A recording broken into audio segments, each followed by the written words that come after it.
Я скажу сейчас точно. Сейчас я уже поставил на запись. Я думаю, что сейчас как ёбнет. Вот, блядь. Ох. Сука, так бы каждый раз, блядь, понимаешь? А то мы ходим и страдаем вот это. Так я бутылку здесь оставлю, будем разжигать. Надо будет приехать на пилигром еще. Ее где-то закопать надо, чтобы никто не знал.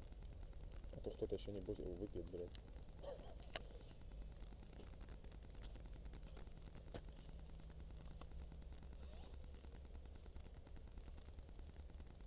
Угу.